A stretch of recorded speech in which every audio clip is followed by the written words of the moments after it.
আচ্ছা, আমার মতো কে কে বিয়েবাড়ির মাংস খেতে পছন্দ করেন বলেন তো? আমার কিন্তু বিয়েবাড়ির মাংস খেতে খুব ভালো লাগে।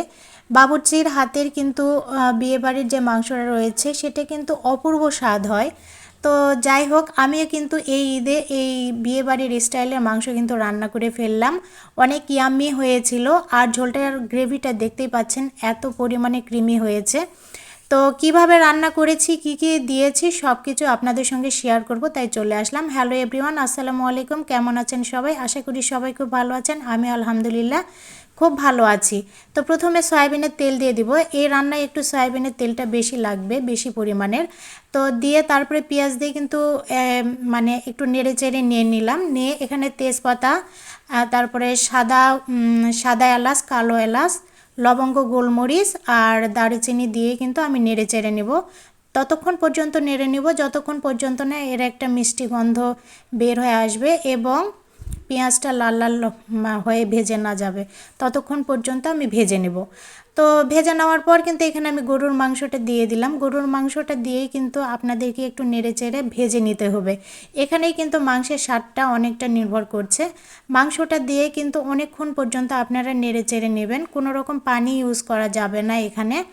মাংস থেকেই কিন্তু অনেক পানি বের হবে। বাবুর্চিরা কিন্তু কোনো রকম পানি ছাড়াই কিন্তু মাংস রান্না করে। যাই হোক, আমাদের অল্প মাংস, আমরা একটু করে শেষের দিকে পানি দিয়ে রান্না করব। তো এভাবে কিন্তু বেশ কয়েকবার কিন্তু নেড়ে চেড়ে পানিটা কিন্তু শুকিয়ে নিতে হবে। তো ওইদিকে রান্না হতে থাকুক, এইদিকে আমি একটা মশলা তৈরি করে নিই। এখানে আমি হলুদ গুঁড়ো, ঝালের গুঁড়ো, জিরার গুঁড়ো আর ধনিয়া গুঁড়ো দিয়ে দিলাম। দিয়ে কিন্তু একদম মিলমিশ করে নিয়ে এখানে কিন্তু আমি পানি দিয়ে দিব।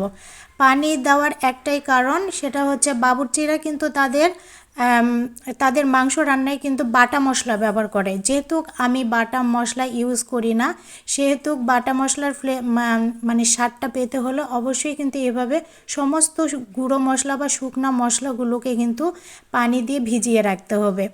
আর ভালোভাবে কিন্তু এভাবে কিন্তু মিলমিশ করে নেবেন যাতে কোনো দলা পেকে না থাকে।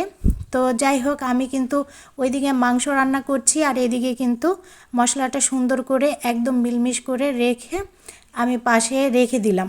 তো রেখে দেওয়ার পর এখানে আমি দিয়ে দিব হচ্ছে আদা বাটা, রসুন বাটার। আদা বাটা, রসুন বাটা দেওয়ার পর আমি ওই যে মশলাটা সুন্দর করে একদম মিক্সড করে রেখে দিয়েছি পানি দিয়ে, সেই মশলাটা দিয়ে আমি কিন্তু নেড়ে চেড়ে নেব।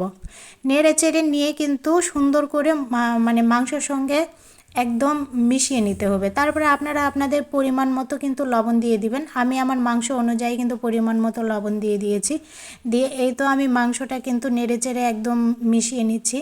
একদম মাংসটা এত সুন্দরভাবে মিশিয়ে নেবেন যাতে দেখে মনে হয় যে একদম মানে ইয়ামি ইয়ামি টাইপের যেন দেখতে মনে হয়। তো যাই হোক, আমি এই তো মিশিয়ে নিয়েছি। দেখতে পাচ্ছেন কত সুন্দর কালার চলে এসেছে।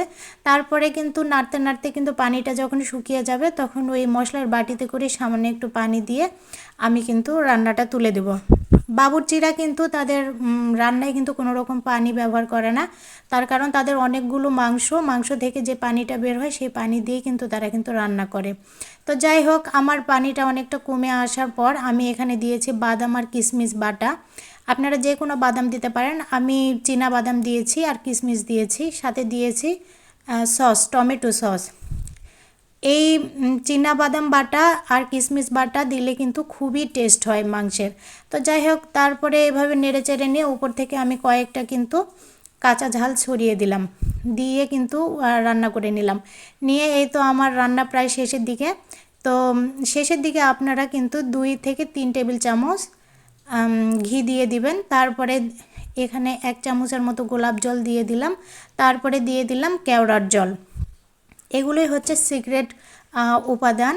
তো তারপরে সব শেষে কিন্তু এইভাবে গুঁড়া দুধটা কিন্তু দিয়ে দিবেন। গুঁড়া দুধটা দেওয়ার পর কিন্তু এর টেক্সচারটা কিন্তু অনেকটাই সুন্দর হয় এবং অনেক ক্রিমি ক্রিমি হয়।